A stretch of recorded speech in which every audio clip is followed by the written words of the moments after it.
Hello everyone and welcome to Bracketball. This is Drew Veach back with you. We're going to switch things up a little bit today and we are going to dive into the NBA playoffs. I know this is primarily a college basketball account. We've covered a lot of the offseason. We've covered a lot of March Madness. We've covered some other coaching changes and transfer portal things. But I want to dive into the playoffs just because if you're a sports fan, if you're a basketball fan, you're at least keeping up a little bit with the NBA playoffs. It's a whole different sport than the regular season. I'm not huge into the NBA regular season, but once it comes playoff time, it is such a joy to watch these teams compete in a 7-game series. So many star players, home court advantages, great team efforts.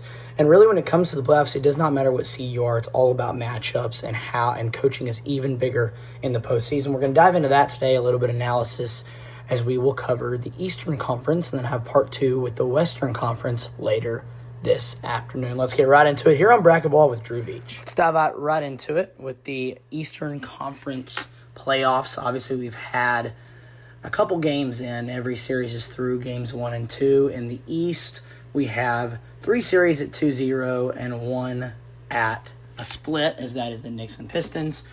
Obviously, the East probably will not get worth watching to the extreme until the conference finals, maybe a couple conference semi-games, as obviously the Cavs and the Celtics have clearly set themselves apart from the rest of the field.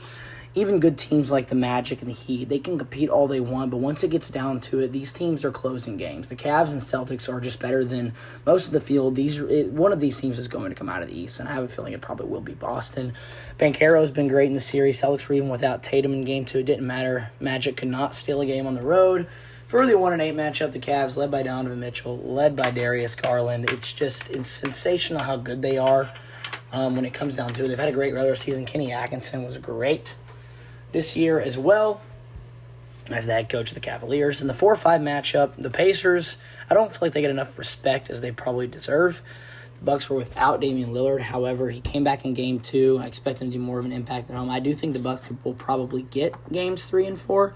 But all it takes is one win from Indiana, and you have a whole different series as you have a 3-1 lead for the Pacers, and that would really just be enough to almost seal it. I don't think the Bucks could come back from down 3-1.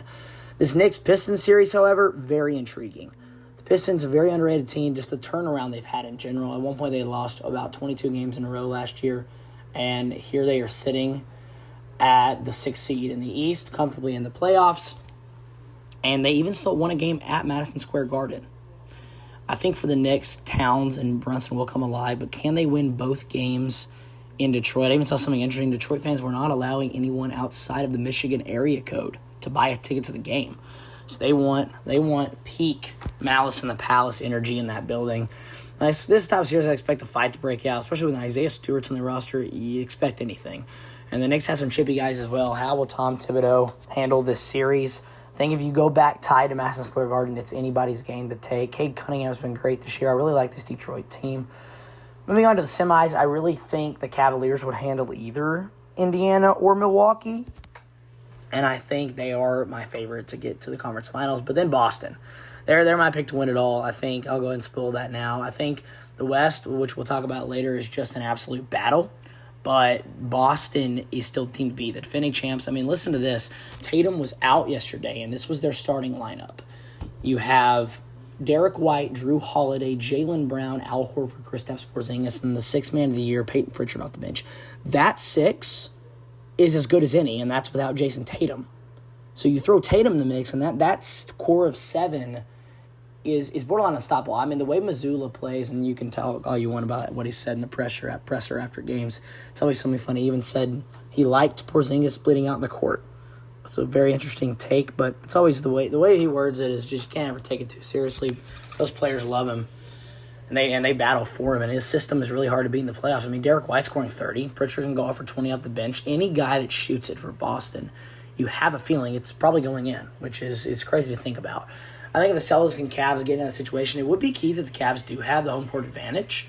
So I would see them winning at least the first game 1 or game 2. I think the issue too, it's almost somewhat like more difficult to manage if you have the home court advantage. It's obviously a good thing, as if you go back to that game 7, you get it at home. But I think the issue is that if you're the opponent, all you need to do is still one game. The series is in your hands. I mean, we'll talk more about this as well, but like you see it from Golden State Warriors' perspective, they didn't even look fit to play in the game two, but they had won game one, so that's all they needed to really do. It's almost just like you have the pressure on the home team to win both games, which is very hard to do in the playoffs, even if you're playing a weaker team.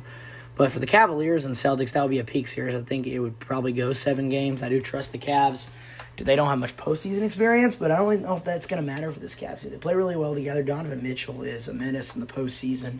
He's hard for anyone to stop. But this Celtics core, man, they are tough. So Boston's my favorite to come out of the East, but between those two teams, I mean, I could see maybe the Pacers or Bucks giving the Cavs a scare second round. I think the Celtics would breeze by New York as well, honestly. I'd honestly like, just as a generic fan of the sport, for the Pistons to make a moment to advance in the playoffs, but we will see. But that'll cover our Eastern Conference. I think the Cavs and Celtics will meet up, and I'll have Boston winning that in 6 or 7 games. Thank you, everyone, for tuning in to another great episode here on Bracketball. It's Drew Veach bringing you Eastern Conference analysis for the NBA playoffs. Obviously, like I mentioned earlier, switching up a little bit. Really proud to cover some postseason action. I mean, if you're a basketball fan, you're a basketball fan. You're going to love the postseason. There's so many great players, especially that came from college, who are getting opportunities to participate in the playoffs. It's always a huge deal. You have so many role players that starred on their college teams and had to change their role when they got to the league, and they are excelling in those individual roles. I mean, Peyton Pritchard played in the Final Four. Now he's the 6th man of the year and on the Celtics, making a huge impact. So many valuable core pieces. Coaching really matters. It's a best-of-7 series. You got to get 4 games, but easier said than done. It's hard to advance in the NBA playoffs, and I think that's such an underrated thing about the sport. I'm excited to maybe see the Cavs match up with the Celtics. I mean, maybe we get a couple upsets sprinkled on. But the Eastern Conference, I expect it to be pretty chalky. But when it comes to the end, I think we will have a great conference final series. Again, we'll have a video soon after this with the Western Conference analysis, which is even more action-packed. So many series close and up for grabs there. Thank you again for tuning in. It's the best, not only college hoops analysis, but best basketball analysis on the internet. It's Bracketball. It's Drew Veach. Like, subscribe, comment, and we will see you after a while.